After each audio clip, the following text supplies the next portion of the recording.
Just another routine mission. Why do they always say that before a mission? Of course it's routine. You haven't done anything yet. It's everything that happens along the way. The choices you make, the paths you choose, that turn the routine into anything but.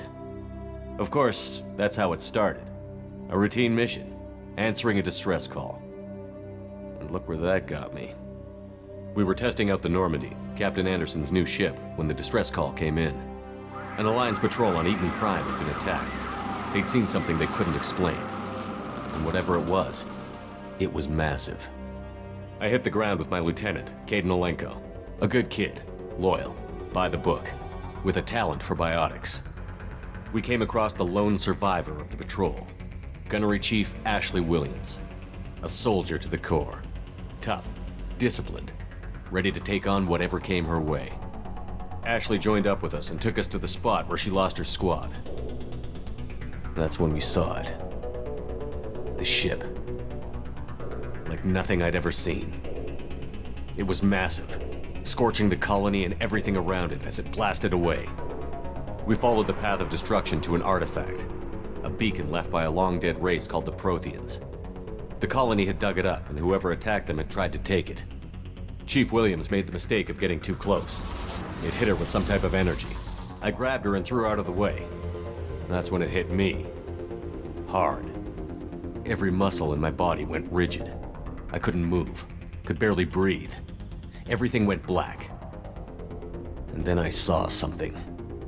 A vision, dream, a nightmare. By the time I woke up, we were halfway to the Citadel on our way to meet the Council. I was expected to explain what I'd seen. Anderson came along. So did Adina, our political representative on the Citadel. With those two heavyweights, it seemed reasonable we could persuade the Council that the ship we'd seen was a potential threat, as was the individual behind the attacks. The main suspect for the Eden Prime massacre was a Turian Spectre named Saren.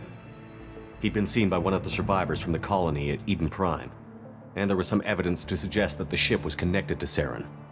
But even Adina's pointed accusations weren't enough to convince the Council. They just couldn't believe one of their chosen elite Spectres could be guilty of something like that. They needed proof, which meant I needed proof. Fortunately, I wasn't alone in my search. Garrus, another Turian, wanted to help. A top agent for Citadel Security. Despite orders from his superiors that he shouldn't get involved, he told me he was suspicious of Saren, and he had some useful leads. More importantly, he was willing to share them. That led me to Rex, the biggest, nastiest looking Krogan bounty hunter I'd ever seen. He turned out to be more than just a brute. It was his intel that led to a fugitive with incriminating evidence on Saren. The fugitive turned out to be an energetic little Quarian named Tali. A tech expert with a knack for hacking, she'd procured some information on Saren. Evidence that proved Saren was dirty. Tali's evidence proved that Saren was responsible for the massacre on Eden Prime, and that the immense warship we'd spotted was in fact Saren's flagship. But it went much further. Saren was trying to find a way to bring back a race of sentient machines from dark space. Machines allegedly responsible for cleansing the galaxy of all organic life.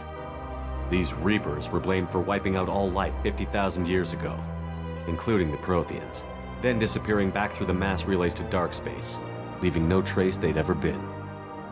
That explained why Saren was after the beacon, and it made some sense out of my visions. But not much else. We couldn't convince the Council that the Reapers were a threat, but they agreed Saren had to be stopped. They stripped him of his Spectre status and gave me the honor of becoming the first human Spectre. My first task? Bring down Saren. Anderson decided to stay behind, giving up his ship, the Normandy. He told me I would need it more than he would. He also pointed me in a direction. Liara, a Prothean expert, adept in biotics, and maybe most importantly, daughter of Benezia, Saren's top lieutenant. And like most Asari, as beautiful as she is intelligent, and born with a unique ability to meld with other species. Liara was able to help me decipher some of the vision the beacon had given me. Nothing concrete, but it gave me some clues. And a new appreciation for the Asari. Her technique for accessing my vision was unexpected, but not at all unpleasant. Ashley was a little concerned about the connection I shared with Liara. As commander, I knew either relationship had the potential to interfere with the mission. I told Liara about how I felt. Apparently, she'd felt it too. But we agreed we wouldn't let it get in the way of our mission. Finding Saren. Thanks to Liara's help, we had our next lead. Benezia. Saren had taken her to Novarian, where he'd enslaved a dangerous race of insect-like creatures, the Rachni. He ordered Benezia to use the same technique Liara had used on me to extract information from the Rachni Queen. The Queen's drones were everywhere, and they weren't happy. We had to fight through hundreds of them to get to Benezia. By the time we arrived, Saren was gone. With the information. I tried to reason with Benezia, but Saren had indoctrinated her. He had somehow acquired the ability to control people's actions and wills. Benezia wouldn't surrender, and Liara was forced to watch her mother die in her arms. And I was left with an angry, dangerous Rachni Queen to deal with. She claimed her drones would do no harm if I released her. But the Rachni had terrorized the galaxy before. I couldn't do it. I wouldn't doom an entire species for past sins.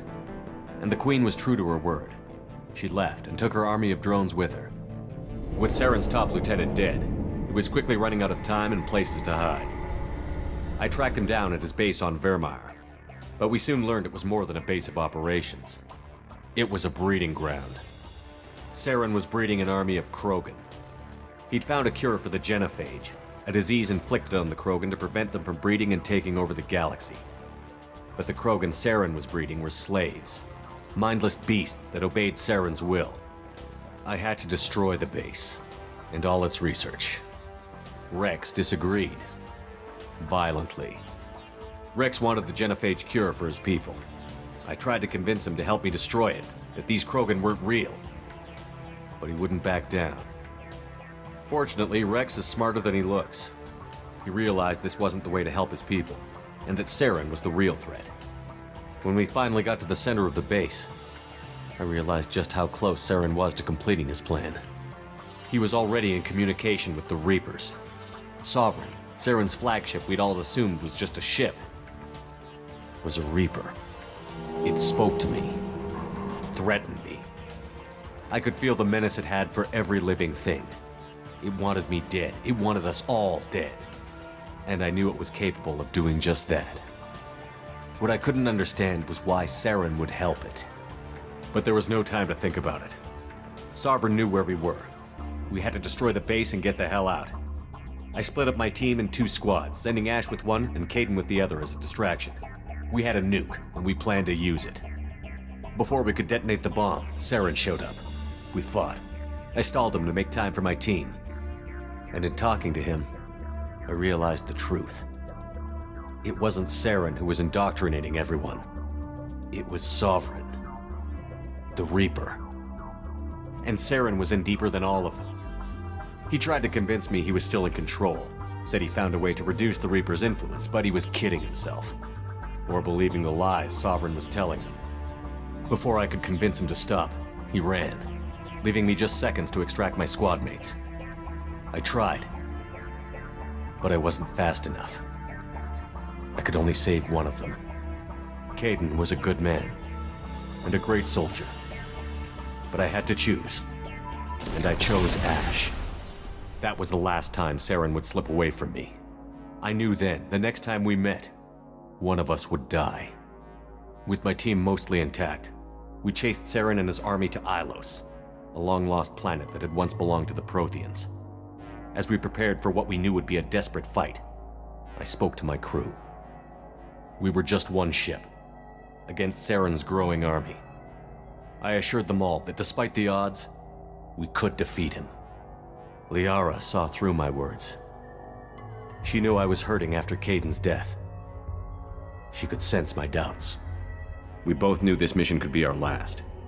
Until that moment, we'd put our feelings aside for the sake of that mission. But why wait?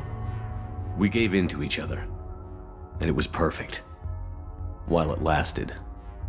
We arrived on Ilos, close behind Saren. Once on the planet, we discovered a Prothean databank that helped me put the final pieces of my vision together. The Reapers had come 50,000 years ago, and every 50,000 years before that. each time purging the galaxy of life.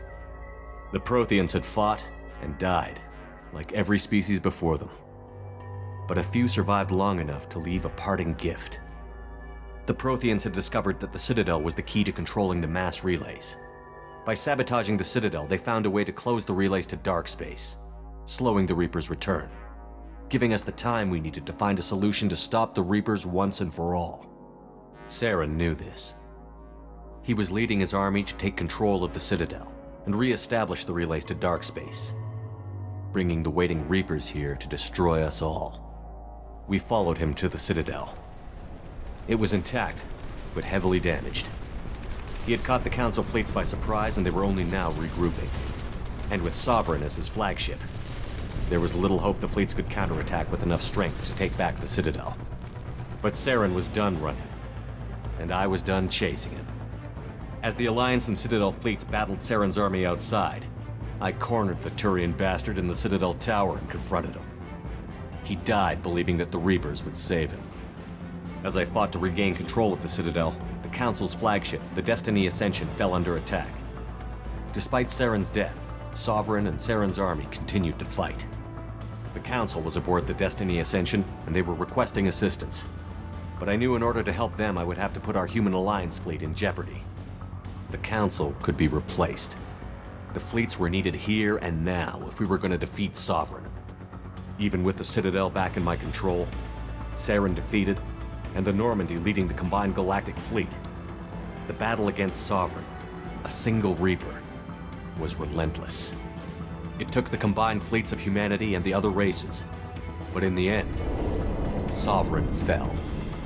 But the costs were immense. While humanity's efforts in the war earned us our first seat on the Council, it was a hollow victory. The Reapers were still out there. I knew the fight was far from over, but as the one who'd led the fight against Saren, I was given new responsibilities. The choice of humanity's first counselor was left for me to decide. On the one hand, Udina, the lifetime politician. Ruthless and ambitious, he would easily navigate the political landmines that would soon be put in front of him. The other choice, Captain Anderson, the career soldier. Tough but fair, but a friend, and someone I could trust. Both great leaders in their own right.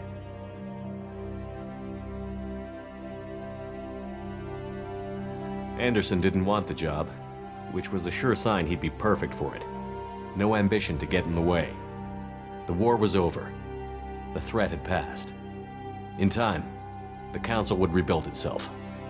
The Citadel could be repaired. Even the pain of lost friends would fade. But none of that mattered if the Reapers were still out there. And if they were all as powerful as Sovereign, we had to find a way to stop them. I had to find a way. I gathered my crew, took my ship, and went in search of answers.